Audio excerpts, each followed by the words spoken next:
question. Tom Decent, please. Congratulations, mate. Just a general feeling on how that feels and what that means to the group, and just the scenes on the pitch after that final wicket. No, really. I mean, one of just immense satisfaction from me. Yeah, I think everyone's just totally elated. It's, you know, winning at home, winning the Ashes series was huge. But you know, winning overseas just doesn't happen very often.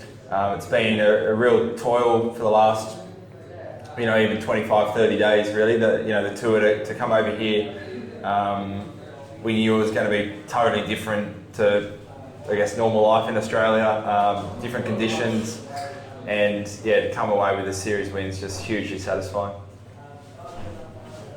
And I'd just like to ask you about the declaration, just your thoughts on how they played out yesterday, how you slept on that sort of last night going to the final of that series, and what you're most pleased with and what the boys executed today. Yeah, I think got that one pretty much bang on. With hindsight, I would have liked one or two wickets overnight, but the trend was with the new ball.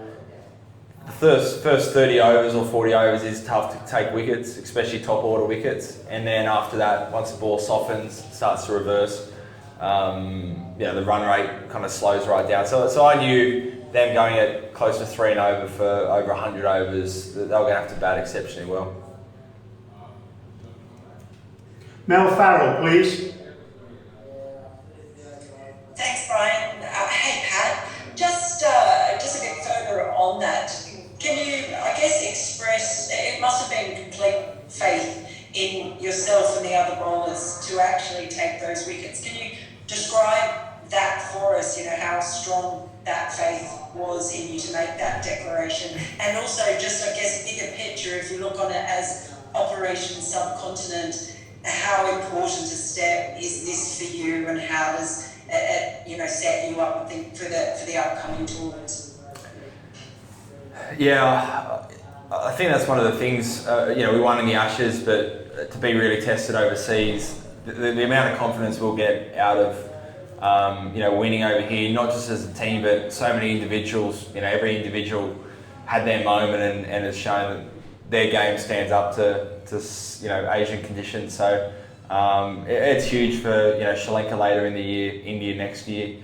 That's awesome. I think for the bowlers, huge faith.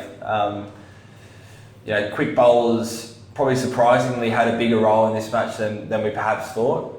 Reverse kind of started pretty early and tended to hang around the whole until you got a new ball. So just thought the way both Cam and Mitch bowled, just had complete confidence they were going to go probably 2 and over.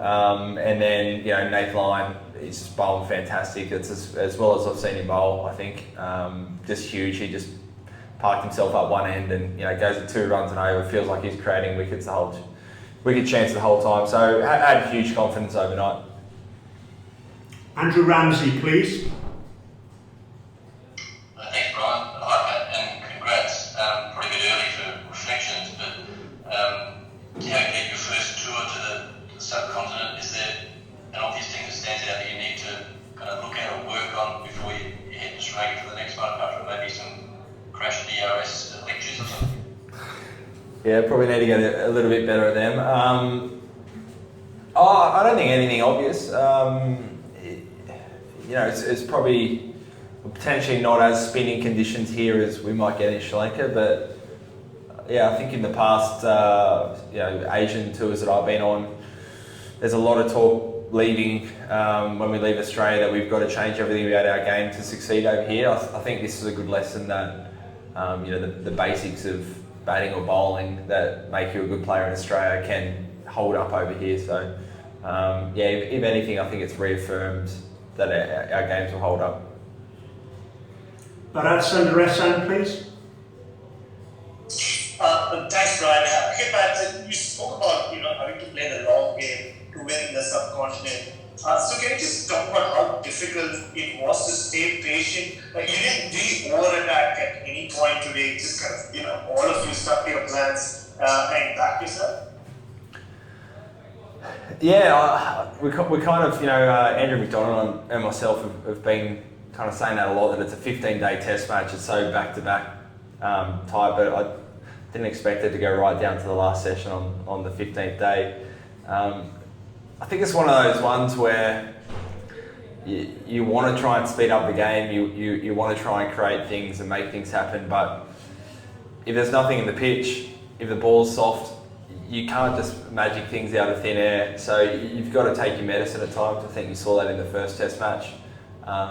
Absolutely, you'd love to push for a result in every test match, but it's sometimes just not possible. So I thought the way we stuck at it, we were attritional for the whole series. Walked away last week still with our heads up high, confident for this week. Just, really proud of the group. Steve Larkin, please. Thanks, mate. Hi, Pat. Can I just ask your personal reflections? Can you compare the feelings now to the Ashes and being also, obviously only Benaud and Taylor have won in Pakistan to be, I guess, mentioned in that sort of esteemed company. So, just your personal reflections on those two. Thanks. Yeah, I think a little bit different. I think the Ashes came quickly. And it was satisfying, but I think this was kind of the first big tour where I wasn't a new captain anymore. We were flying off overseas in foreign conditions, and it felt like kind of we're a group of 30 odd people here, players and staff, on a mission to try and win this series, and me as captain takes a big responsibility in that. So I think this one in particular is just incredibly satisfying. It's shown that our group here is a very good cricket team, and just a really good summer at home wasn't an anomaly. Shahid Hashmi, please.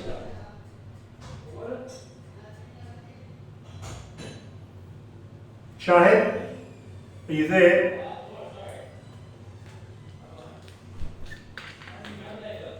Shahid? Okay. Waka Safa, please. Waka Safa. Hi there. What is the key to your success as a fast bowler in these conditions? I mean, do you have to bowl much fuller here as compared to back in Australia? No, I wouldn't say that. I think you've got to hit the stumps more. I think in Australia you can rely on the outside edge carrying to the slip cordon or gully a lot more than you can here. I think you've seen for the most of the series we've only had one slip in, and although you get edges, it's just never going to carry to second, third gully. So you've probably got to attack the stumps, try and beat the batters on the inside of the edge more. So it's been an adjustment, and I think you've just got to know that it's hard work. You've got to accept that your jobs might not be there to try and take a big bag of wickets. It might be to soften up the ball, roughen up the ball, bowl some short stuff into the batters to try and create something. You've got to put your kind of ego away over here a bit more than in Australia, I think. Adris Malik, please. Thank you, Brad. Congratulations, excellent performance, especially you took the decision and proved it right. After 24 years, the same decision, 1-0 win. Everything was fantastic. Do you have any wish to now just get some news from Lahore and to see Lahore before going back to Australia? Heading back pretty quickly. We only get a small break, but the one-day squad will stay around. But for sure, love to come back to Pakistan. Hopefully next time can experience a bit more of it. Can't thank the people enough. We've been incredibly well looked after. The fans, the players, everyone's been incredibly welcoming. So I'm sure I'll be back hopefully, and when I am, can get out and see a bit more. Two more questions now, please. First of all, Lachlan. Thanks, Brian. Hey, Pat. Obviously, first test series now done with Andrew McDonald there as an interim coach. What did you make of him across this series, being there in charge of you guys, and has it changed your belief or any of your teammates' belief about seeing him in the role full term in the future? Yeah, he's fantastic. Not unexpected. He's just a great operator. The boys absolutely love him.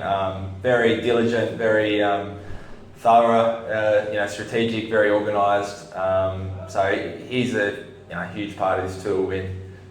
His preparation and all the support staff. It's not just the 11 players that walk out. We've got a squad of 30 odd people who've been working so hard this month, and it's all so important. So he's been a big important role. Said before, it's not my place to employ the coach, but Ronnie's been fantastic. Last question now, please. Usman Khan.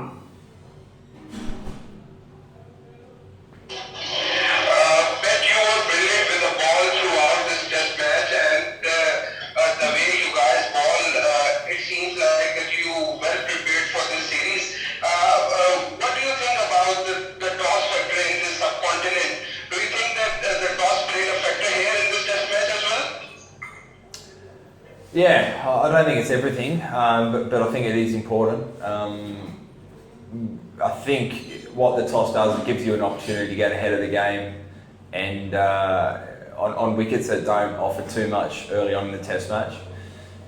If you take that opportunity, you can declare and set up a day 5 opportunity for the game. So I think it's a big factor. I don't think it's everything.